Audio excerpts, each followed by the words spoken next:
Alrighty, welcome. My name is Peter Hutterer. I think most of you know me. I don't quite know everyone yet, so I'll probably say hello after. I work for Red Hat, and one of the things we're doing at the moment, upstream at least with a couple of other guys, is we're trying to consolidate all the input stacks in a single library called Libinput. The main reason why we're doing that, so I'll just give you a bit of an outline first, why we're doing it and then go into the details, is that the current stack we have in X is pretty much a mess and almost becoming, or has been at the point of being almost unmaintainable for a couple of years now. The basic principle of how X works at the moment is that the X server, depending on a couple of configuration files, like these configuration snippets that you guys have all lying around, loads a specific driver module for each device. Based on that, you get a certain set of features. So all that was great when drivers actually mattered in X, but these days, at least in Linux, all we do is we use FDEF anyway. So the kernel abstracts all the actual hardware dependencies away from us. So the only things we really care about is FDEF. And it turns out that the three big drivers that we use, so FDEF, Synaptics, and Wacom, they all use FDEF underneath anyway. So really the hardware doesn't really matter anymore. So having multiple hardware modules just makes things more complicated. So right now the drivers we still use is FDEF, obviously. That's the standard driver for everything. We've got Synaptics for touchpads. That used to start out as a driver that really only supported Synaptics touchpads. Those times are long gone. We support anything that is a touchpad these days, or most things anyway. We've got the Wacom driver for tablets. We still have mouse and keyboard for non-Linux systems. And we've got a couple of other drivers, mostly just for fun and depression. The functionality is distributed across a whole bunch of modules. So this is a rough outline. So if you look at where pointer acceleration is done, for example, it's done in the X server, that bluish blob over there. Configuration parsing is done in the X server based on X.Org.conf.d. Device discovery is done in the X server based on UDEF. But everything else like tapping, two-finger scrolling, and so on and so forth, that's all done in the various modules. And the modules communicate with the X server only through the XF86 driver API, which is a somewhat limited API.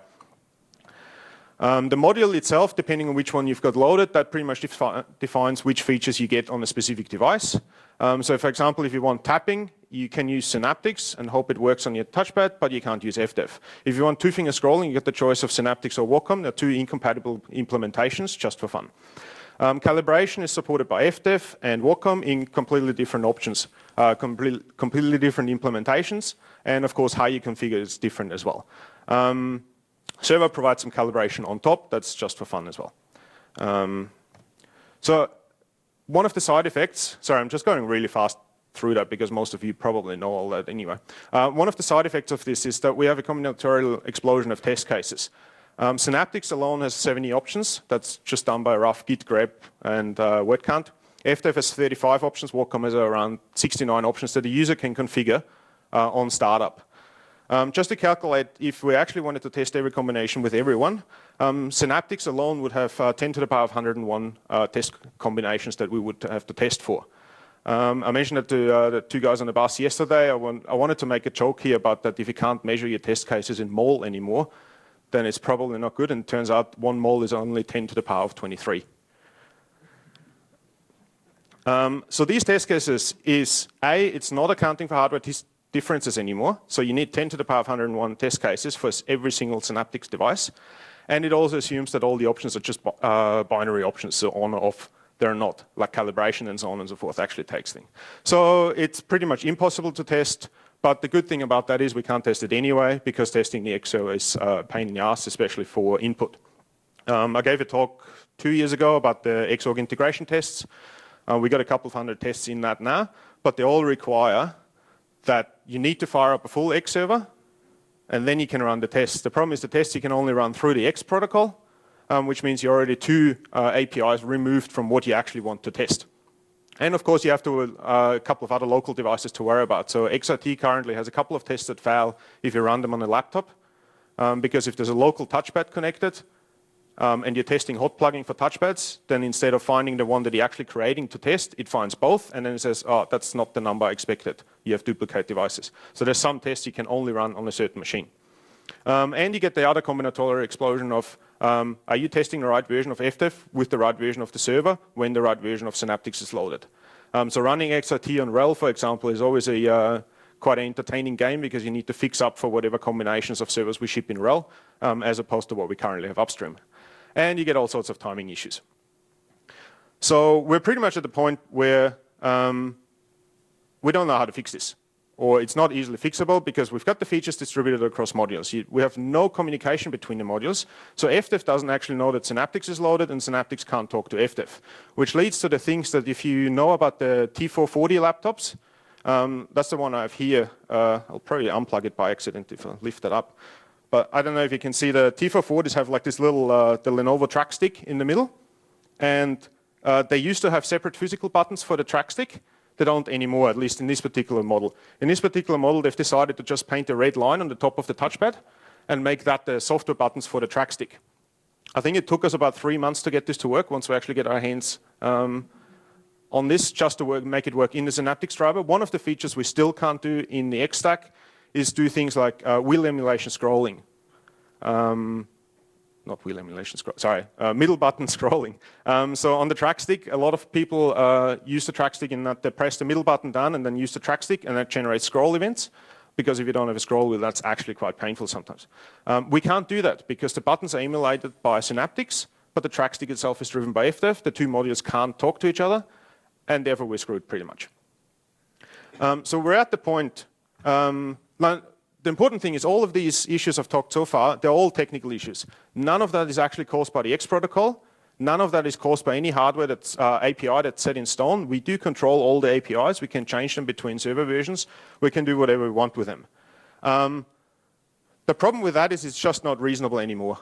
All this is so entangled with the server, the various features, where they are, and so on and so forth, that we can't actually just extract the driver. I tried it for Synaptics, for example. I tried to extract the Synaptics, the touchpad-specific bits, and move them into a library that we can then hook on Wayland on top of it. And it's pretty much a non-starter. The amount of stuff you have to rip out of Synaptics and what you're left with is such a mess that it's actually reasonable. It's actually easier to just rewrite everything at that point.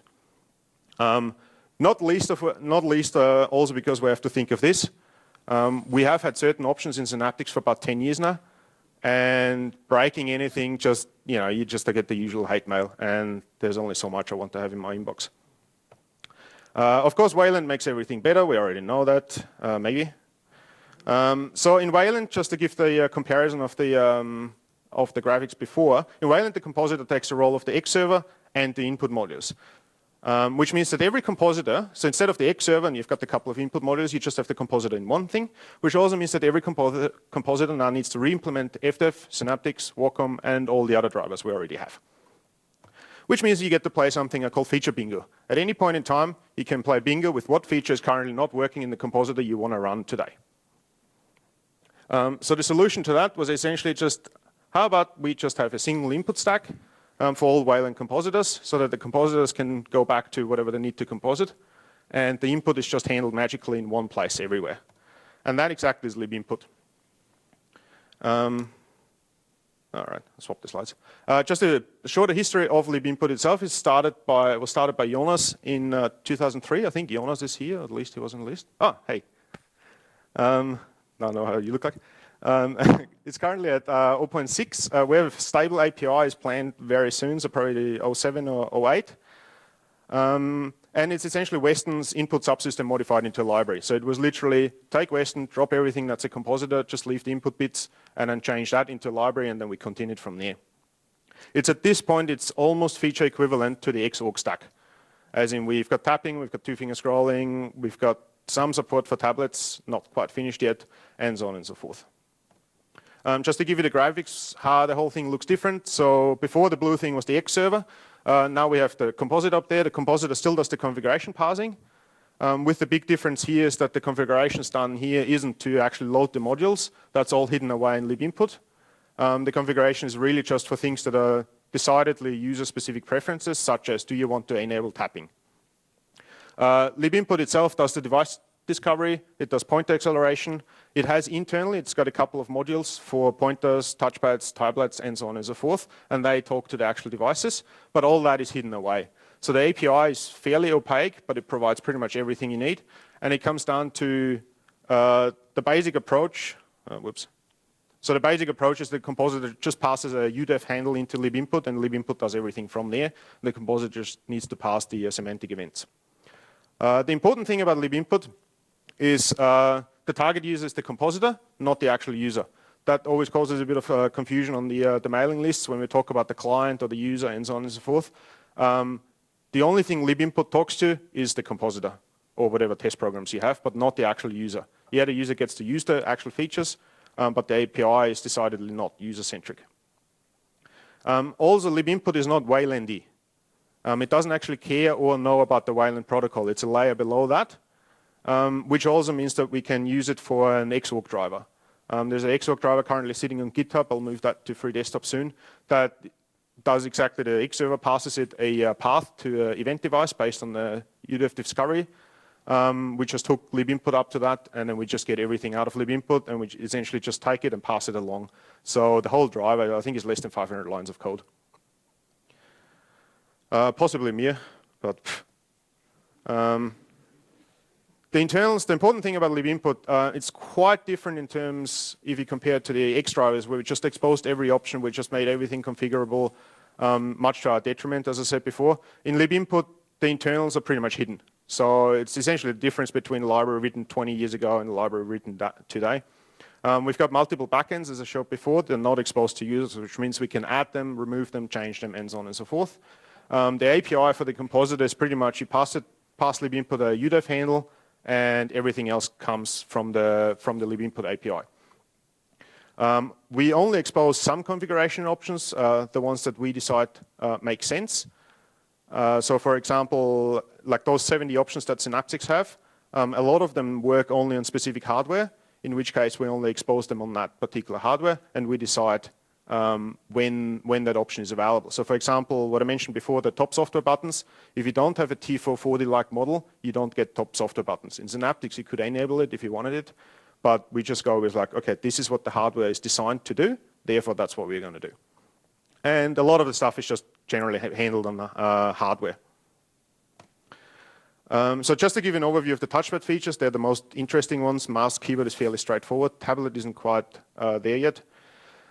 There is going to be a talk about tablet support in Libinput, possibly tomorrow, because Stephen is still stuck in Madrid, I think.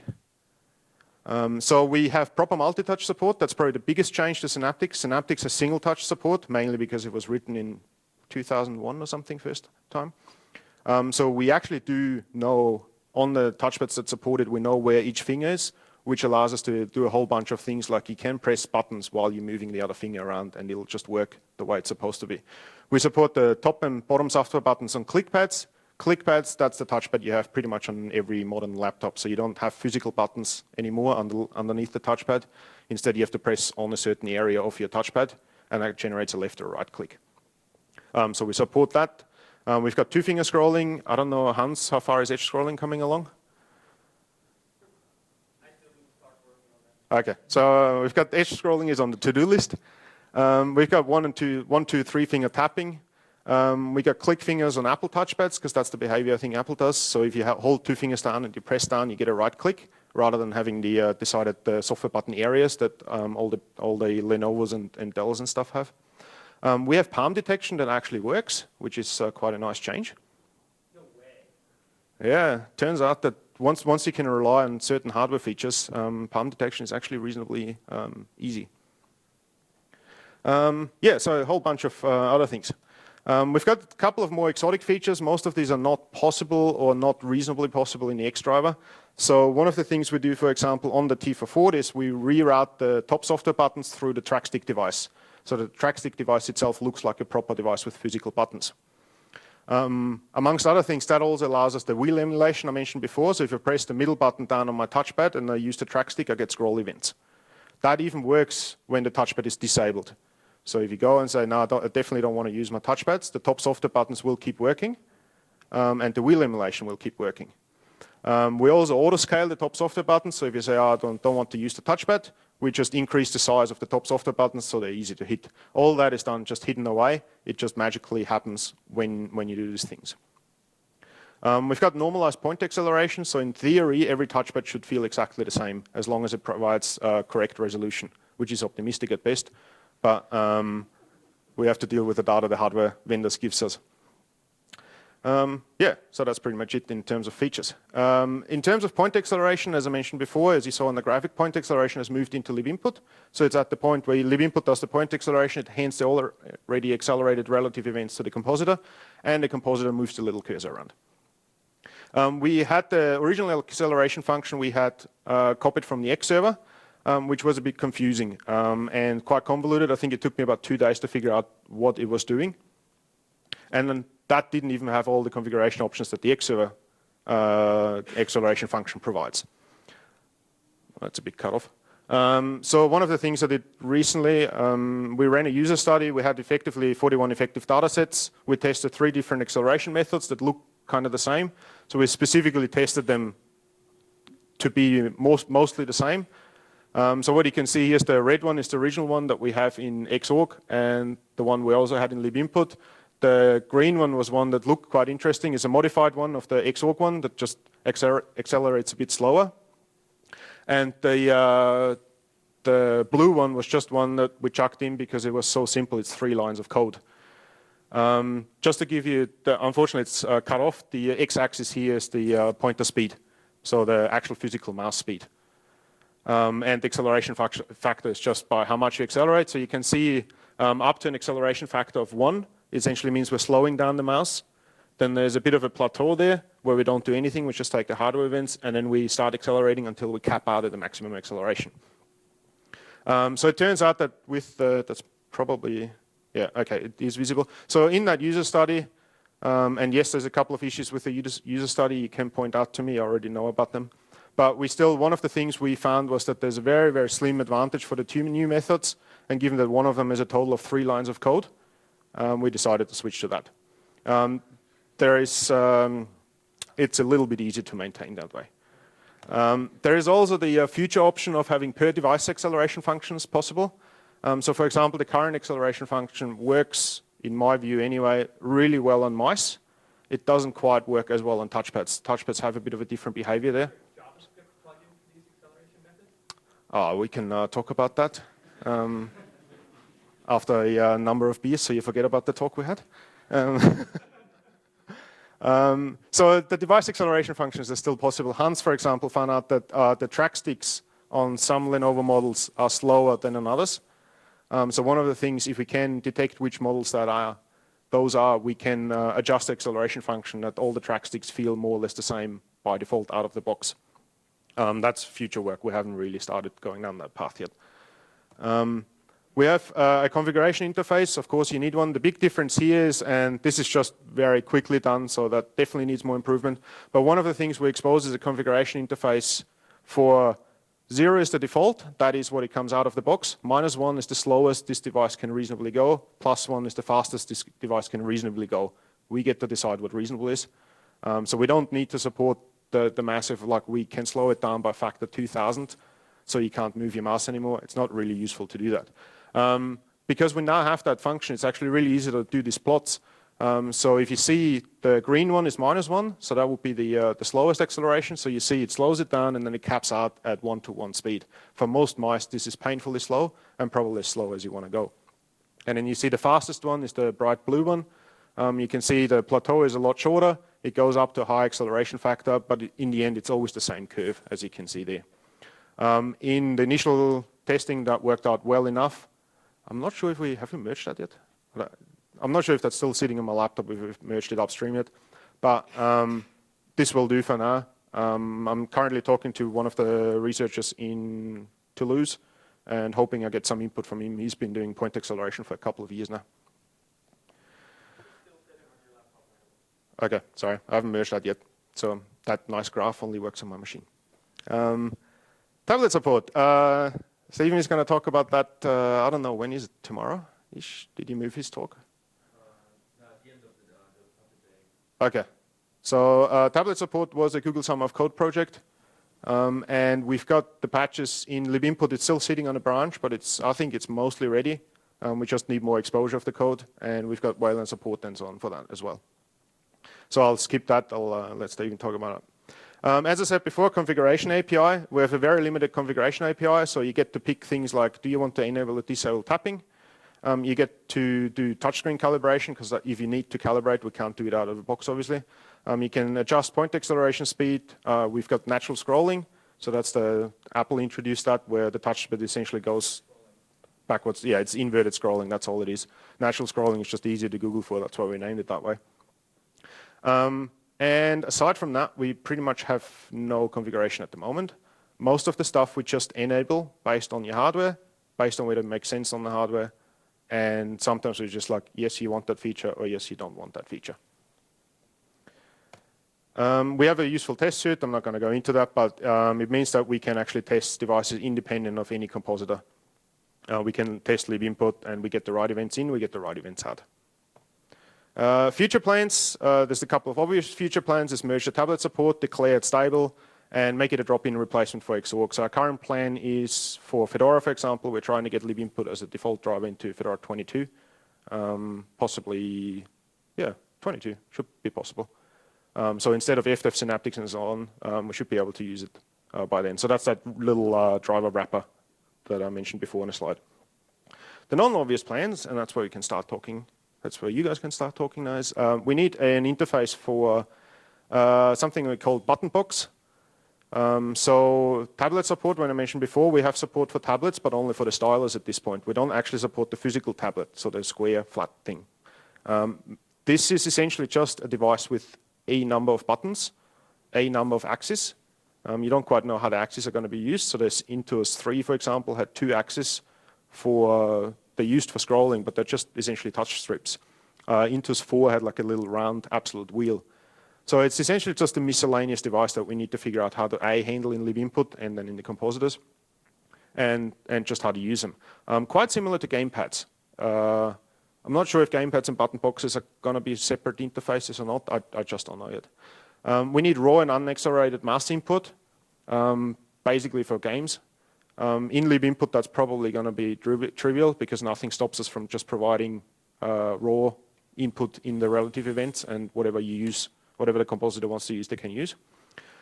We need some sort of a device identification system, because right now it's really hard for, if you go up the stack, if GNOME, for example, in the GNOME settings daemon wants to, in the control center, wants to show certain configuration options depending on the device type, or change certain things of like, yes, you have a touchpad. Libinput currently doesn't provide that information. If you're using Libinput as an API, you cannot know if there's a touchpad connected to the laptop. All you see is there's a pointer device and it has buttons. Everything else is hidden away. So we need some sort of identification system. Where it goes a bit into fancier stuff is touchpad handwriting. I'm currently talking to one of the guys at the I8NN group in Red Hat to implement handwriting on the touchpad, which apparently is something that Windows and OS X have had for a while. So you can switch it into essentially absolute mode, and then you can draw your Chinese characters or Japanese characters or whatever you have directly on the touchpad instead of having to go through input methods or typing it out and then selecting which symbol it is. And touchpad gestures, we don't have that yet either. So the classic swipe, pinch to zoom, all these things. They're going to be interesting because any gesture recognition we put into the touchpad, if we do implement something like swiping, because Libinput doesn't handle gestures on absolute devices, such as an actual touchscreen, we are running the danger of if you put any gesture recognition in there, it may not, the touchscreen may not work in the same way as the touchpad. So why would you just do gesture recognition the same way we do with absolute devices today? Because a touchpad isn't an absolute device. Then you run into the problem of you have to switch the touchpad, which normally gives you relative events. In certain cases, you have to switch it to be an absolute device, and then Gives you absolute. yeah, I know. But to the client or to the compositor in this particular case, it's a relative device. So in Synaptics, we currently do that. If you disable all the in-driver features, such as two-finger scrolling, edge scrolling, all the gesture recognition that converts events, Synaptics will give you absolute events whenever you've got 2 or more fingers down, and it will give you normal relative events. Raw unaccelerated raw device events out of the input, and then just get them into the X input stuff, right? Sorry, repeat again. What your second bullet there is just providing raw Yep. raw event data from the device. Once you provide that over X, the existing gesture stuff just works. Yeah, it's okay.